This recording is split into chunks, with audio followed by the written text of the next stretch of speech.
नमस्कार दोस्तों। आज हम स्टार्ट करने जा रहे हैं अपना नया टॉपिक और वो होगा प्राचीन इतिहास विषय से।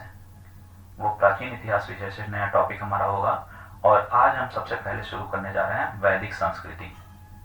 आज हम शुरू करने जा रहे हैं वैदिक संस्कृति।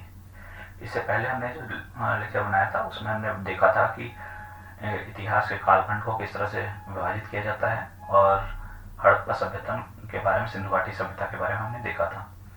तो आज हम शुरू करने जा रहे हैं वैदिक संस्कृति। और यदि समय काल की दृष्टि से हम बात करें तो इसका जो समय काल माना जाता है वो 1500 से 600 बीसी के आसपास तक का माना जाता है। इसका जो समय काल माना जाता है 1500 से 600 ईसा पूर्व तक माना जाता है और उसी आधार पर हम आगे बढ़ते हैं। तो यदि हम जैसे बात करते हैं तो सबसे इससे पहले वैदिक संस्कृति से पहले इंडस वैली सिविलाइजेशन, सिंधु घाटी सभ्यता विकसित हुई थी और वो एक सभ्यता थी, उसको हमने सभ्यता नाम दिया था। जबकि ये एक संस्कृति है, ये एक संस्कृति है। तो हमें ये जानना होगा सबसे पहले कि एक छोटी सी बात कि ये सभ्यता और संस्कृति में क्या अंतर होता है। सभ्यता और संस्कृति में क्या अंतर होता है? तो जैसे हमारे कुछ रीति रिवाज होते हैं, हमारी कुछ परंपराएं होती हैं,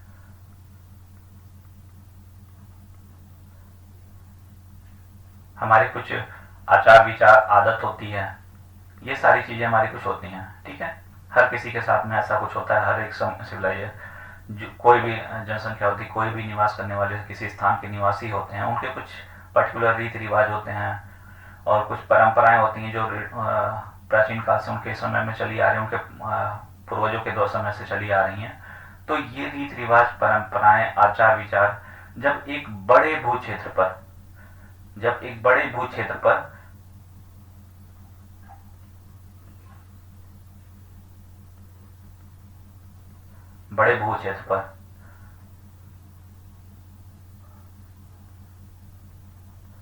अपने भौतिक स्वरूप को प्राप्त कर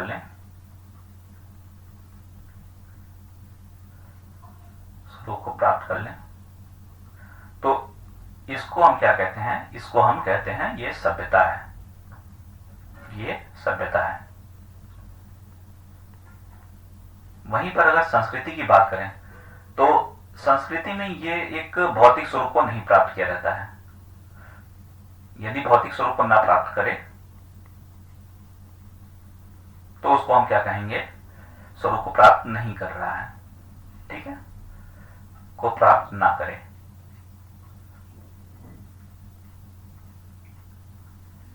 तो वो होगा हमारा क्या? संस्कृति। उसको हम संस्कृति कहते हैं।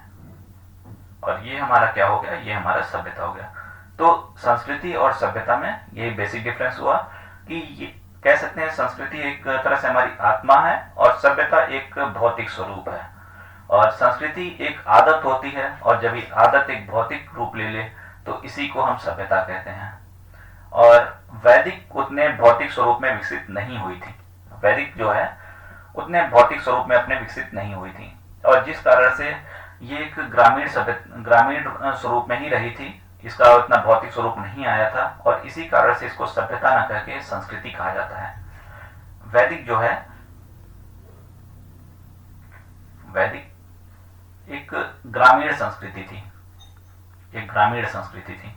जबकि सिंधु घाटी सभ्यता एक नगरीकृत सभ्यता थी, एक ग्रामीण संस्कृति। अर्थात इसने अपने भौतिक स्वरूप को विकसित नहीं किया था, भौतिक स्वरूप का विकास नहीं हुआ था।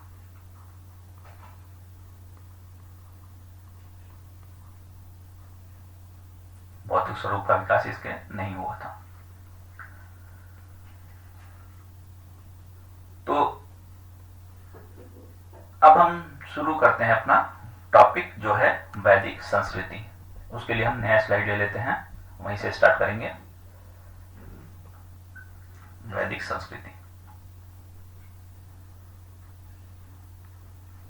वैदिक संस्कृति।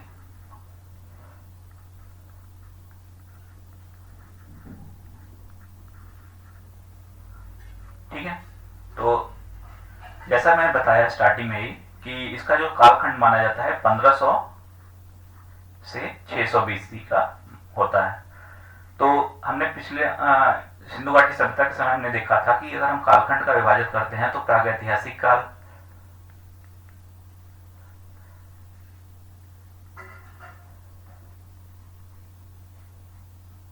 आद्य ऐतिहासिक काल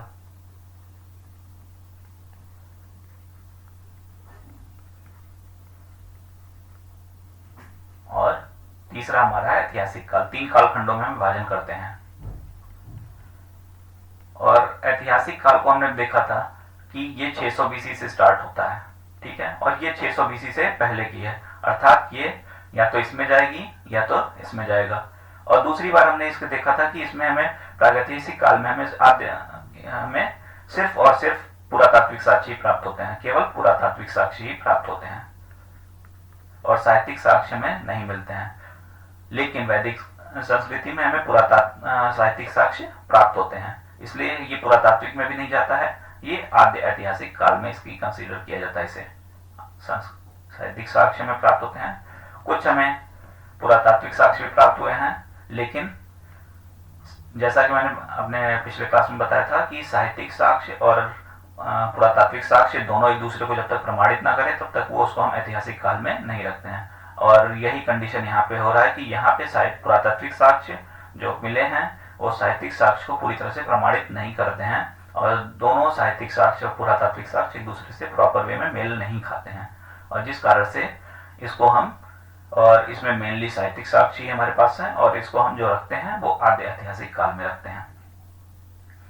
तो सबसे पहला जो हमारा क्वेश्चन होता है, प्रश्न जो हमारा होता है कि आर्यों की उत्पत्ति कैसे हुई थी, आर्य कहां से आए थे, आर्य की उत्पत्ति कैसे थी, कहां से आए और इनकी उत्पत्ति कैसे हुई, इस तरीके की चीजें होती हैं सबसे पहले, ठीक है। तो इस विषय में विभिन्न इतिहासकारों के अपने विभिन्न विभिन्न मत हैं। कुछ आर्यों को आक्रमणकारी मानते हैं, कुछ इसे मध्य एशिया से आया वो मानते हैं, कुछ ध्रुवों से आया वो मानते हैं। तो हम सबसे पहले यही देखते हैं कि आर्य से जो वैदिक संस्कृति थी वो किस तरह से विकसित हुई, कोई आर्यों के आक्रमण से विकसित हुई या किस तरह से वो मैक्स मुलर का क्या कहना है, स्वामी दयानंद सरस्वती का क्या कहना है, वही चीजें हम देखते हैं, ठीक है। तो जैसे कि हम बात करते हैं वैदिक संस्कृति की,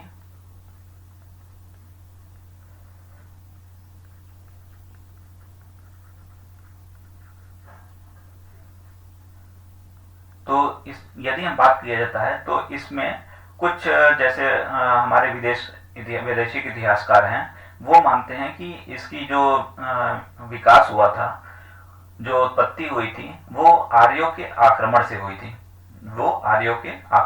थी, और हालांकि इस बारे में कई अलग अलग मत भी आते हैं, लेकिन फिर भी इनका एक अपना मत है। जैसे चाइल्ड और व्हीलर ने, जो विदेशी इतिहासकार हैं, उनका ये मानना था कि वह व्हीलर, इन्होंने जो सिंधु घाटी सभ्यता के निवासी थे उन पर आक्रमण किया, आर्यों ने आक्रमण किया, जिसके कारण से सिंधु घाटी सभ्यता का विनाश हुआ और एक आर्यों ने अपनी संस्कृति स्थापित की, वैदिक संस्कृति। और इसके लिए पीछे इन्होंने कई अपने जैसे तर्क दिए कि मोहनजोदड़ो वगैरह में कई नरकंकाल पाए गए हैं जिसपे चोटों के निशान हैं इत्यादि इस तरीके से, पर वो उतने प्रमाणित नहीं करते हैं, इसलिए इसको बहुत ज्यादा मान नहीं दिया जाता है आर्यों के आक्रमण को। और दूसरी जो बात मानी जाती है, कह सकते हैं कि जो आर्यों का आक्रमण हुआ था, जो सिंधु घाटी सभ्यता का अंत था, वो 1750 BC के आसपास हो गया था, जबकि वैदिक संस्कृति का जो स्टार्ट है वो 1500 BC के आसपास से माना जाता है। तो इतना लंबा समय, 250 BC का लंबा समय इनके बीच में है, और इतना टाइम काफी होता है, जिस कारण से ये चाइल्ड और व्हीलर के इस आर्यों के आक्रमण के कॉन्सेप्ट को उतना मान्यता नहीं दिया जाता है। और उसके बाद हम दूसरा मत जैसे देखते हैं तो स्वामी दयानंद सरस्वती जो थे,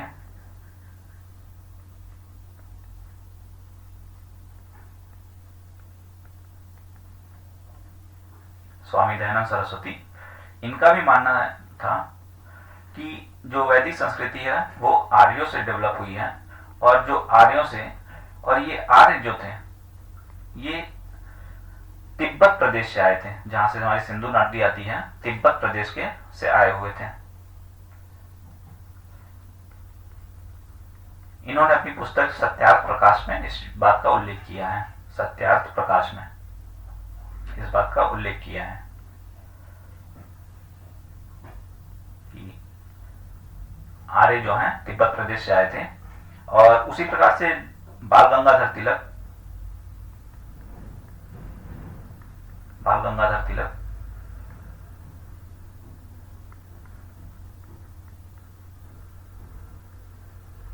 इनका मानना था कि ये आर्य जो हैं उत्तरी ध्रुव के निवासी थे, नॉर्थ पोल के निवासी थे,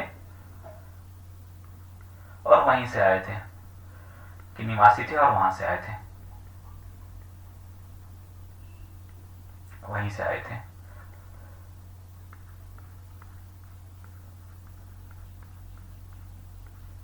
ठीक है।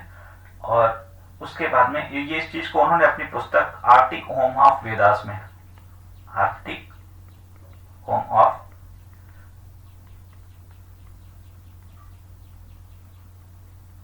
वेदास में बताया। और उसके बाद में एक और इतिहासकार, प्रसिद्ध इतिहासकार हुए हैं मैक्स मुलर। ये एक और इतिहासकार, प्रसिद्ध इतिहासकार हुए मैक्स मुलर। इन्होंने भी अपना तर्क दिया। इन्होंने कहा कि ये एक जर्मनी के भाषाविद थे।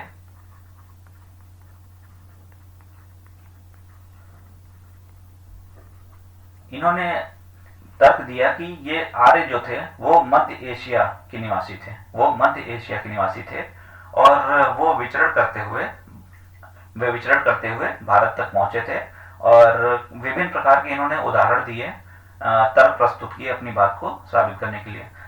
तो इन्होंने क्या माना है, इन्होंने मध्य एशिया से आया हुआ माना है।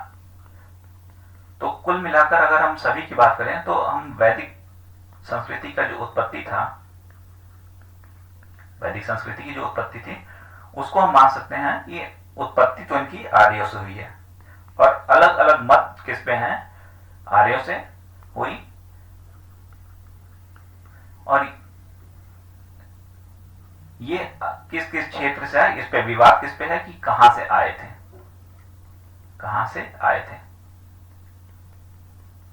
इस पे अलग अलग मत मिले। और दूसरी चीज अगर हम देखें तो एक हम ये कहते हैं कि आर्य कहते किसको हैं, कहते किसे हैं। क्या एक ये पर्टिकुलर जाति है, क्या ये पर्टिकुलर जाति है, प्रजाति है, इस तरीके से, या क्या है ये? तो इसका उत्तर ही बहुत आसान सा है कि आर्य कोई एक जाति सूचक शब्द नहीं है। आर्य कोई जाति सूचक शब्द नहीं है, बल्कि आर्य का अर्थ होता है श्रेष्ठ। आर्य का अर्थ होता है, नेक्स्ट स्लाइड ले लेते हैं हम।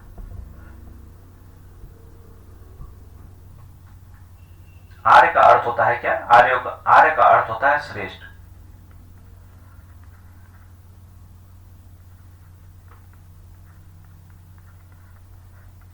और जैसे कई सारे लोग अगर हैं तो उनमें एक रूपता के आधार पर भाषा, शरीर की कद काठी इत्यादि के आधार पर एक समानता पाई जाती थी, और इन्हीं को हम इनको श्रेष्ठ माना जाता था, और इनको ही आर्य के नाम से संबोधित किया गया। तो यही आर्य की बात करें तो ये एक समान भाषा बोलने वाले, विशेष प्रकार के दिखने वाले व्यक्ति थे। समान भाषा बोलने वाले,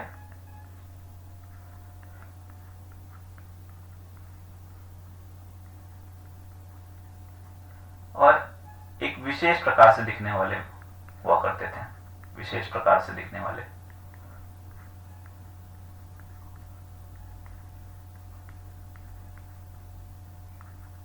और इनका अर्थ है श्रेष्ठ, इन्हें ही आर्य कहा गया, इन्हें ही आर्य कहा गया। तो इनके आगमन के संबंध में अगर जो सबसे मजबूत तथ्य माना जाता है, जो सबसे मजबूत विचार माना जाता है, वो मैक्स मूलर का माना जाता है। इनके आगमन के संबंध में सबसे मजबूत विचार जो माना जाता है मैक्स मूलर का माना जाता है। किसका माना जाता है? मैक्स मूलर का। जैसा मैंने बताया कि जर्मन के भाषाविद थे, इन्होंने कहा कि मैक्स मूलर ने यूरोप में बोली जाने भाषाओं का अध्ययन किया था और इन्होंने दुनिया की को बताया। इन्होंने विश्व की भाषाओं का अध्ययन किया, विश्व की कई भाषाओं का अध्ययन किया, 6-7 भाषाओं का अध्ययन किया। और अपने अध्ययन के आधार पर इन्होंने बताया कि कई भाषाओं, चाहे वो हिंदी हो, चाहे वो फारसी हो, चाहे वो जर्मन हो, पुर्तगाली हो, इनमें बहुत ही विषय में समानताएं हैं। जैसे चाहे जर्मन हो, पुर्तगाली हो, स्पेनिश हो,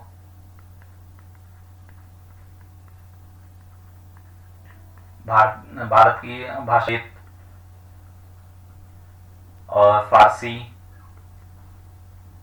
इन सभी भाषाओं में कई समानताएं हैं, कई समानताएं हैं। और इसके लिए उन्होंने कई सारे उदाहरण भी दिए। जैसे फारसी का इब्राहिम दूसरी भाषा में अब्राहम है और संस्कृत में अब्राम है। और इस तरह से इन्होंने कई सारे उदाहरण दिए और कहा कि इसमें अगर विश्व के अलग अलग क्षेत्रों में इतनी सिमिलरिटी है भाषा में, तो इसका मतलब है कि ये हो सकता है कि एक ही क्षेत्र से अलग अलग दिशाओं में लोग गए रहे हों और जिस कारण से इस भाषाओं में समानता पाई जाती है। और इन्होंने इसी आधार पर इन्होंने साबित करने का प्रयास किया कि आर्य किसी एक निश्चित स्थान पर रहने वाले लोग थे। आर्य जो थे वो किसी एक निश्चित स्थान पर रहते थे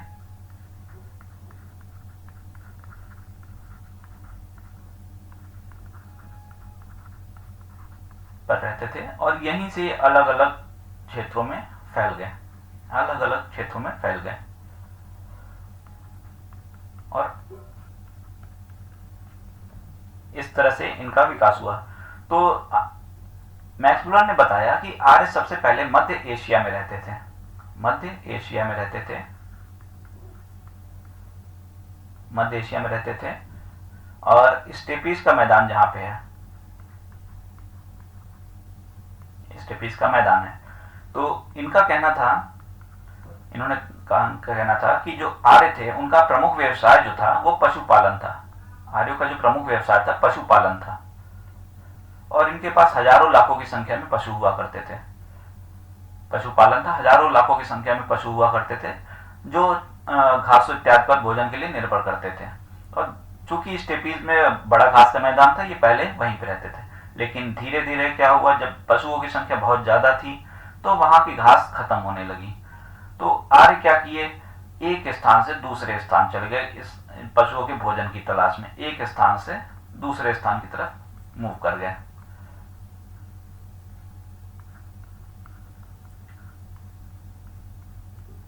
और इस तरीके से ये एक स्थान से दूसरे स्थान जाते, फिर वहां से दूसरे कहीं और चले जाते।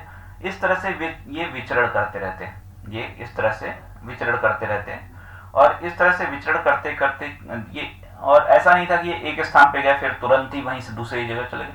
जिस स्थान पर जाते थे ये वहां पे थोड़ा एक टाइम बिताते थे और उनके उस टाइम बिताने के प्रमाण भी कई उन जगहों पे मिले हुए हैं। और धीरे धीरे करके इस तरह से ये भारत की ओर भी यहाँ पे पहुंचे। तो इस प्रकार से मैक्स मूलर ने यही कहा कि आर्य मध्य एशिया के निवासी थे और इनका मुख्य व्यवसाय पशुपालन था। और चूंकि पशुपालन बड़ी संख्या में पशु पालते थे और इस कारण से ये जब घासों की संख्या खत्म होने लगी, घास खत्म होने लगी स्टेपीज के मैदान के, तो ये दूसरे क्षेत्रों में धीरे धीरे जाने लगे, अलग अलग दिशाओं में गए, आर्य अलग अलग दिशाओं में गए, अलग अलग दिशाओं में जाके धीरे धीरे ये बसते चले गए। उसमें से कुछ भारत की ओर आए, कुछ यूरोप में कहीं और गए, कुछ जर्मनी के साइड में गए, कुछ पुर्तगाल के साइड में गए, और धीरे धीरे ये अलग अलग क्षेत्रों में बसते चले गए। और इसी कारण से इनका जो इन्होंने कहा कि आर्य एक क्षेत्र से ही निकले हुए थे। साथ ही इसके साथ ही भाषा की विविधता के साथ ही इन्होंने एक रूपता जो भाषा में बताई, उसके साथ ही मैक्स मुलर ने पुरातात्विक साक्ष्य भी दिया है। और इसके लिए इन्होंने बताया कि आर्य मध्य एशिया से निकलकर चारों ओर तो फैल गए, और अगर चूंकि आर्यों की व्यवस्था जो थी वो पशुपालन पर आधारित थी, वे पशुपालन पर आधारित थी और चारों की आवश्यकता उन्हें हुआ करती थी। तो जब ये अलग अलग स्थानों पर चले गए, तो कुछ जैसे इन्होंने दो स्थानों का जिक्र किया है पुरातात्विक साक्ष्य के लिए, इन्होंने दो स्थानों का जिक्र किया है। वो है, एक है हमारा अनातोलिया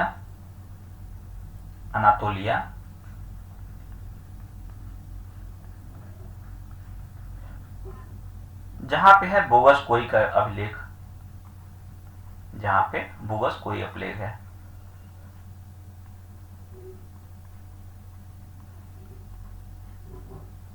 और दूसरा जो स्थान है वो है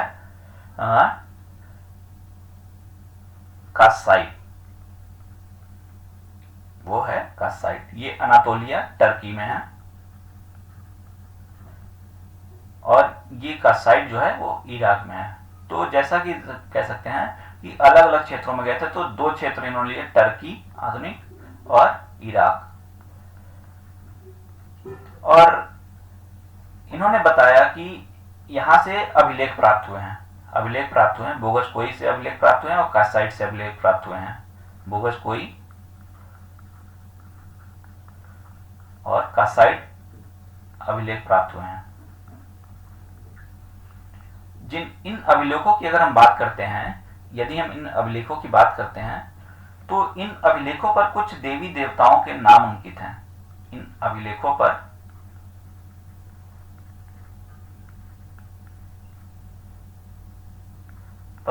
कुछ देवी देवताओं के नाम अंकित हैं।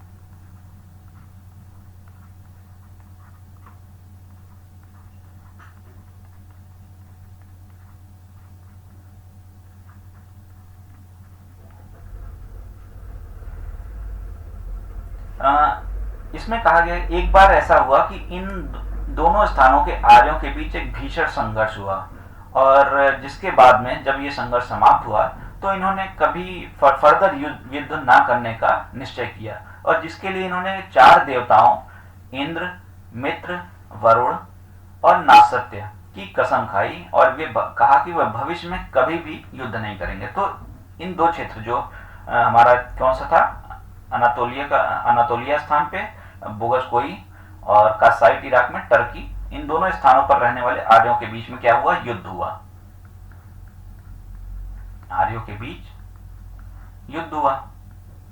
और युद्ध के बाद में भीषण संघर्ष हुआ, जिसके बाद में इन्होंने निश्चय किया कि फर्दर युद्ध कभी नहीं करने, निश्चित किया आगे युद्ध नहीं करेंगे कभी। अब ऐसे कैसे नहीं करेंगे, उसके लिए कुछ जैसे आज भी होती है तो संधि वगैरह दो देशों के बीच में होती है, तो उसी प्रकार से इन्होंने क्या किया कि संधि एक तरह से की, और उसके लिए इन्होंने कुछ जैसे ये आर्य जो थे, ये इनका अगर हम जब धार्मिक सामाजिक जीवन पढ़ेंगे तो इनका कुछ भगवानों में बहुत ही विश्वास था। इनके विभिन्न कर्म कांडों के आधार पर, इनकी मान्यताओं के आधार पर इन्होंने कई भगवान इन्होंने मानने रखे थे। तो इन्हीं भगवानों को इन्होंने अपना साक्षी माना कि ये फर्दर कभी युद्ध नहीं करेंगे।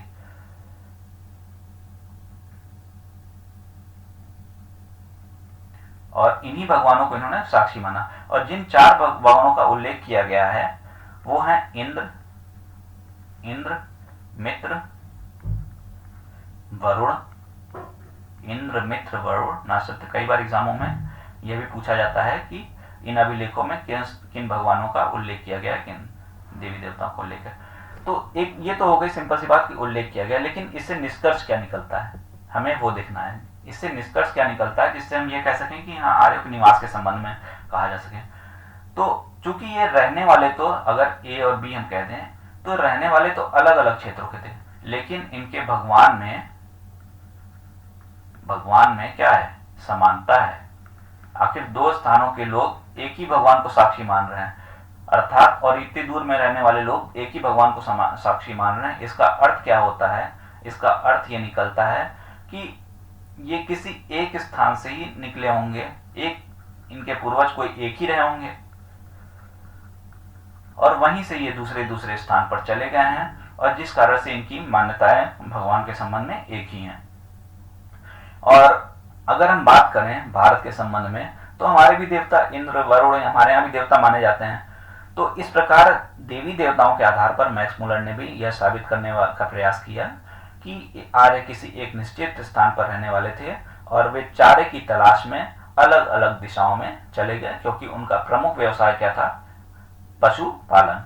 और इस तरह से वैदिक काल का जो हम कह सकते हैं कि उत्पत्ति के आधार पर इनका किस तरह से ये इनकी उत्पत्ति हुई, वो हमने देखा कि हुई है। अब अगर हम वैदिक काल को कालखंड में विभाजित करें, तो वैदिक काल को हम दो पार्ट में विभाजित करते हैं। यदि हम वैदिक काल को विभाजित करते हैं तो इसको दो भाग में विभाजित किया जाता है। पहला जो होता है वो होता है ऋग्वैदिक काल, और दूसरा जो होता है वो होता है उत्तर वैदिक काल या उत्तर ऋग्वैदिक काल। और जैसे जैसे हम इन दोनों ऋग्वैदिक काल से उत्तर वैदिक काल की तरफ बढ़ते जाएंगे, समाज में बहुत सारे परिवर्तन आते जाएंगे, समाज में बहुत परिवर्तन आएगा।